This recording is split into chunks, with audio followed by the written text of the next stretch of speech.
Naghamal ang Ginoo, for I am not ashamed of the gospel of Christ, for it is the power of salvation for those who believe. It is the power of salvation for those who believe. Paghambang na gospel, maayong balita. Diba? Subong sa kalimutan, why kami maayong balita? Puro hindi maayong balita. Ginakuya ang balita, subong. Wala kamay namin basihan, wala kamay namin tuhan, kag wala kamay dapat masaligan, pero ang pulong sa Diyos abong may gahom. Amen? Siya ang may gahom. Sarang magkakabot sa mga kapoy. Siya ang ipadalali sa Diyos sa imong sakot ng inuwan ni Paul. Para sa tanan niya tao. Sige sir, di po sir. Padayon sir. Yan, yun na. No? Okay. Kaya kung tuloko, di ko kabasa na dahil, mas babaw ko. So, dali makita ang talong. No? So, narado na kita niyo man. Hello? Kita niyo, hindi. Kung mag-cute dabi, no? Mag-cute, no? Hindi siya mapadako, sir. Kailangan mo na ginamit na kita ko. Sige. So, means to preach the gospel, no? To preach the gospel means sharing the good news. It is to unbind, while holding the gospel is to bind. Tanawan nyo, amo na ang rason na kinaniwali ang pulo sa ihambal niya aman may gahom siya. Kaya kung hindi mo siya wala may natamo. Not preaching the gospel means holding the, Not preaching the gospel means holding the reason from the patient. Sino na rin ang doktor na kinatago niya yung pulo sa kasinti niya? Diba wala? Oh. So every spiritual life cries out in need of the gospel. Absolutely. Tanan nga maayon sino kamulit ng magigay ebanghelyo. Ang amuli ang may gahom sa magkambyo sa kapulisang tao. Next, sir. Sige, this one. So our destiny is, ano na? Ito klaro. It's tied to our response to the gospel. Ang imo palabuto ng destiniya sa kabuhi mo, para na nakahigod sa ebanghelyo. Wala sa reliyon na mandayo. Hindi sa kikilala mo nga denomination, wala na nakahigod. Sa pulong sa Diyos na kahigod, kaya mo na yung may gahom. Diba? So Jesus says, the declarations of the gospel is just Jesus said.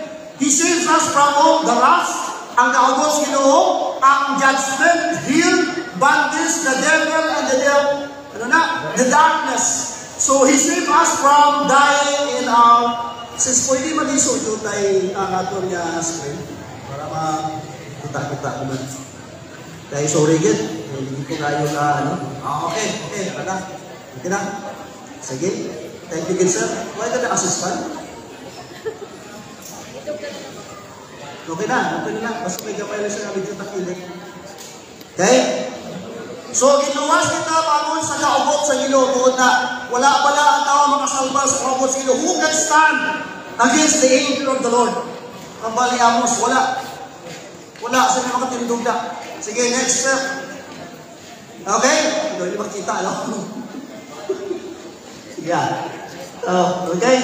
So, God in His wisdom knows that our psyche cannot handle or cannot bear the weight of sin. Kapag ang Diyos, yung imo pisikal na lawas, ang akong lawas, kita ang akong kalat. Kapag hindi kadaog sa sala.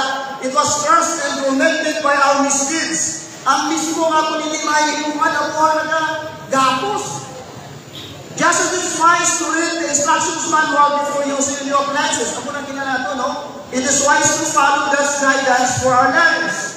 Yet many sins unbothered as they destroy their own spirit souls with the poisons of sin. Next. Sige sir, next.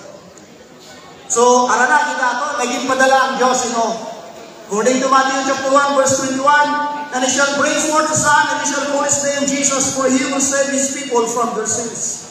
Palakpakan tayo, Ginoo. That's the reason why He came. Hindi ganyan pa si Mana nagsilibra sa Semana Santa, hindi na ulit istorya. That's a fact and truth. Reason why He came, because of you and me. Next. Okay? So, according to 1 Corinthians chapter 1, verse 18, for the message foolishness for those who are perishing, but those who are being saved, it is the power of God. Amen? Amen? Para sa iba, ang mensahe sa krus, kabuangan. Pero para sa luwas na daw, may kahong ina sa Diyos. Nadamo sa malaot na tao naglalang biyong kabuhin na ito because of the gospel. Sampulong sa Diyos. So hindi lang panahon na. Sige, next sir. Okay, ari na. Panahon na ito. So, the cross of Jesus Christ are two beams. No? May aralituwang ng horizontal and vertical. So magkambal gani horizontal. Ano gani? Kuret ka pa? Ang muna, no? Kuret ka pa. So, tanaw mo. Sana gani presentang da sa? Sige sir, next. Panahon na ito. Ano siya? Next. Okay? So, a symbol of dust. Kaya mo, hindi lang ko mag-explain. Amo na lang yung pinakaklaro. Natawag ka rin sa luta, natawag ka rin sa kalimutan nga may kulang na daan. Dapat sa minus sign. Minus signs. Negative signs. In other words, may nadula sa kabuhi mo na hindi mo sarang mahimunan. Bisan na ano mo mapangita, hindi mo na makitaan. Mapatay ka lang sa kalimutan, hindi mo makita yung muling pangita. Kaya, anong kulang mo? Oh, sige, next sir. Next, isa kasi mo sa cross, gitawag na? No? Vertical. Ano naman yung vertical? Yan. So, namali, Jesus came not, nakakabasa? Outside Jerusalem, vertical timber, verse racing, cross through our minus signs, Jesus hung there that upright. So, sa minus sign, hindi mo sa vertical. Sige. Dula-dula niya ang mikropono. Ako sa baba ako sa ito, ako sa ito tubang. Oh, kita nyo? Ano nang tabo sa minus? Ano nang tabo sa minus? Nahimo nga close or plus. Plus sign.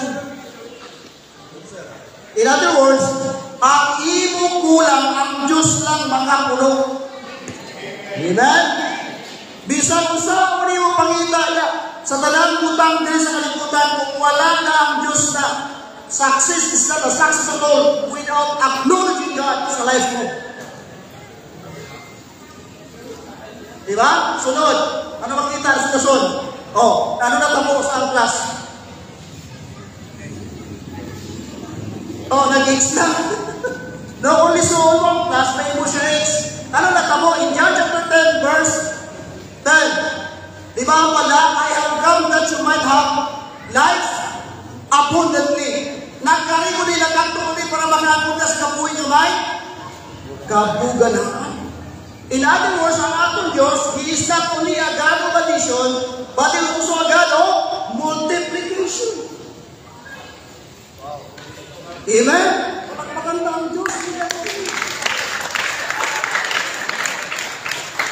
Oh, abundance sa ibang transit. Sige, sir. So, pinsaro lagi. Ano pala ang nagulot sa cross sa imo? Rana, no? So, take of many reversals of the city of grace, Jesus Christ turns loss into gain.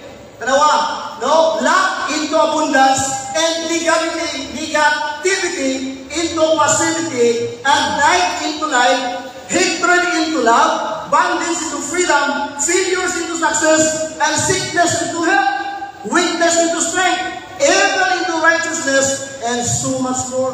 Damo-damo ba ang pwede bayluon kag isuon sa Diyos sa imo when you believe the gospel?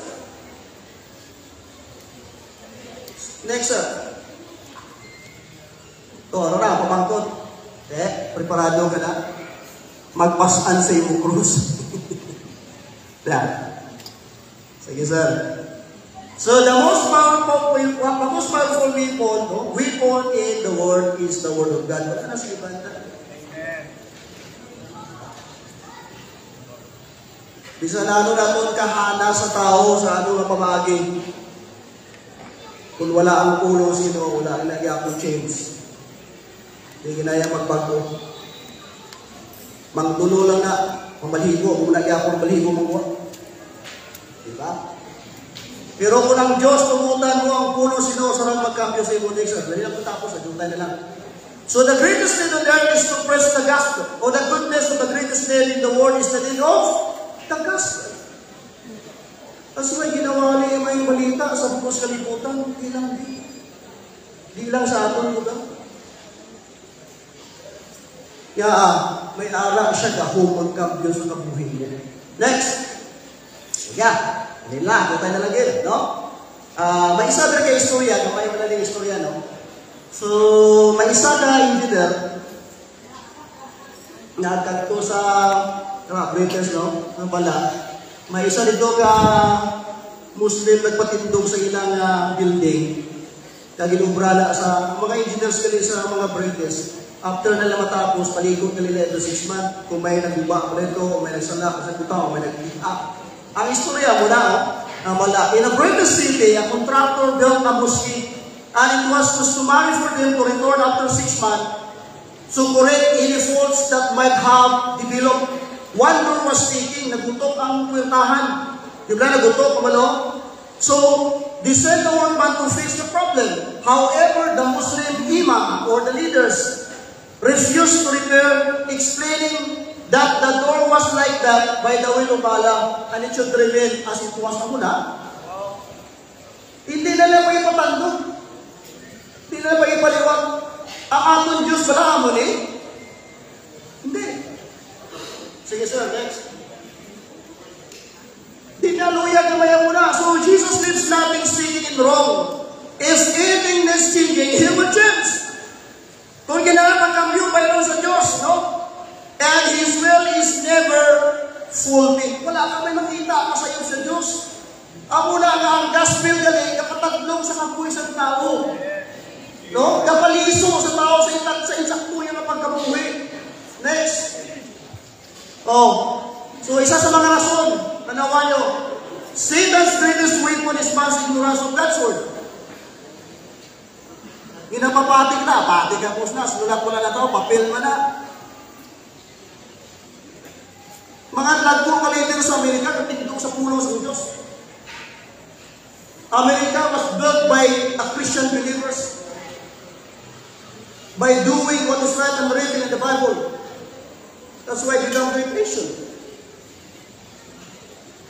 Next. So, you won't become a disciple of Christ by simply studying your Bible. You will become a disciple of Christ by living it. Hindi pwede yan nagtuntuon ka lang, nagbasa-basa mo lang po. Hindi ka galing sumulunod. Dapat ang sumulunod kahimo. Guys, hindi na pahimo. Next. So within the covers of the Bible are the answers for all the problems men face.